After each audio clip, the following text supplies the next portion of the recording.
எல்லாருக்கும் நமஸ்காரம். இன்றைக்கி நம்ம 27 நட்சத்திரங்கள் வழிபட வேண்டிய அதிர்ஷ்ட தெய்வங்கள் அப்படிங்கிற வரிசையில் ரோகிணி நட்சத்திரத்துக்கு உண்டான ஸ்லோகம், ஸ்தலம் இதெல்லாம் பார்க்கலாம். அதிதேவதை இதெல்லாம் நம்ம பார்க்கலாம். மும்மூர்த்திகளில் முதன்மையானவரும், கமண்டலம், ஜபமாலை, வரதம், அபயம் ஆகிய 4 கைகள் உடையவரும், தூய்மையான ஒளி பொருந்தியவரும், சிருஷ்டிக்கு ஆதாரமானவரும், திருமாலின் நாபி கமலத்தில் உதித்தவருமான பிரம்மதேவர் தான் இந்த நட்சத்திரத்துக்குரிய தேவதை. ரோகிணி நட்சத்திரத்தின் அதிதேவதை இந்த உலகை சிருஷ்டி செய்து மனிதர்களையும் இதர உயிரினங்களையும் படைத்த பிரம்மதேவர். ஒரு பொருளை உருவாக்குவது மட்டும் போதாது, அதை திறம்பட காத்திடவும் வேண்டும். மேலும் இந்த நட்சத்திரத்தில் பிறந்து புகழ் பெற்றவர் மகாபாரதத்தில் வாழ்ந்த பஞ்ச பாண்டவர்களில் ஒருவரும் சிறந்த பலசாலியுமான பீமன். இந்த பீமனுக்கு மற்ற பாண்டவர்களுக்கு கடைசி காலம் வரை உறுதுணையாக இருந்து வெற்றியை தேடி தந்தவர் காக்கும் கடவுளான திருமாலின் 8வது அவதாரமான ஸ்ரீகிருஷ்ணர். இவரும் ரோகிணி நட்சத்திரத்தில் அவதரித்தவர். மேலும் ரோகிணி நட்சத்திரத்துக்கான அதிர்ஷ்ட தேவதை ஸ்ரீகிருஷ்ணன் ஆவார். ரோகிணி நட்சத்திரத்தில் பிறந்தவர்கள் சந்திரன் உச்ச ராசியாக ஆகிய ரிஷப ராசியாகும். இவர்களுக்கு ஜலதோஷம் சம்பந்தப்பட்ட நோய்கள் அடிக்கடி ஏற்படும். இவர்களுக்கு சனி திசை மிகவும் யோகத்தை கொடுக்கும், நல்ல ஆயுள் விருத்தியையும் கொடுக்கும். இவர்களுக்கு 7.5 சனி நன்மையை கொடுக்கும். இவர்கள் வெள்ளியில் செய்த கிருஷ்ணர் உருவத்தை தானம் செய்தால் அனைத்து தோஷங்களிலிருந்தும் விடுபடலாம். ரோகிணி நட்சத்திரக்காரர்கள் வழிபட வேண்டிய ஸ்தலம் அப்படின்னு 2 கோவில்களை கொடுத்துருக்கா. அதில் ஒன்று குருவாயூர். இங்கே இருப்பது துவாரகையில் ஸ்ரீகிருஷ்ணர் மாளிகையில் பூஜிக்கப்பட்ட விக்கிரகம்.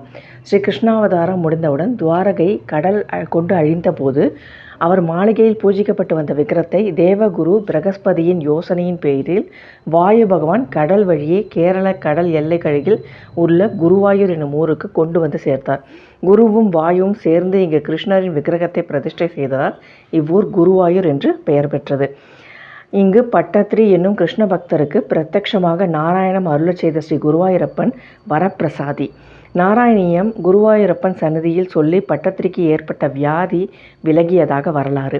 நாராயணியம் சொல்லும்போது பட்டத்திரிக்கு அந்தந்த கட்டத்தில் அந்தந்த காட்சியை பகவான் நேரில் காட்டியதாக வரலாறு. பட்டத்திரிக்கு நோய்கள் விலகியது போல் நமக்கு ஏற்படும் அனைத்து துன்பங்களையும் குருவாயூரப்பன் ஸ்ரீ கிருஷ்ணர் தீர்ப்பார் என்பது உறுதி. அடுத்ததாக தஞ்சை மாவட்டத்தில் உள்ள மன்னார்குடியில் உள்ள ஸ்ரீ ராஜகோபால சுவாமி பெருமாள் ஸ்ரீ கிருஷ்ண அவதாரம். இது ஒரு பெரிய கோவில், உற்சவரும் பெரிய உருவம். சித்திரை மாதம் இக்கோயில் நடைபெறும் வெண்ணெய் தாழி உற்சவம் காண கண்கோடி வேண்டும். இவ்விரு தலங்களுக்கும் ஸ்ரீ கிருஷ்ணர் பரிபூர்ணராய் நின்று அருள் பாலிக்கும் ஸ்தலமாகும். ரோகிணி நட்சத்திரக்காரர்களுக்கு துன்பம் வரும்போதெல்லாம் இத்தலங்களில் சென்று ஸ்ரீ கிருஷ்ண சோஸ்திரங்களை ஜபித்து வாழ்க்கையில் நிரந்தர வெற்றியை பெறலாம். இப்போ ரோகிணி நட்சத்திரக்காரர்களோட அதிர்ஷ்ட தெய்வம் ஸ்ரீ கிருஷ்ண பரமாத்மா. இவர்கள் செல்ல வேண்டிய ஸ்தலம் குருவாயூர் மற்றும் ராஜகோபால சுவாமி மன்னார்குடியில் இருக்கிறது.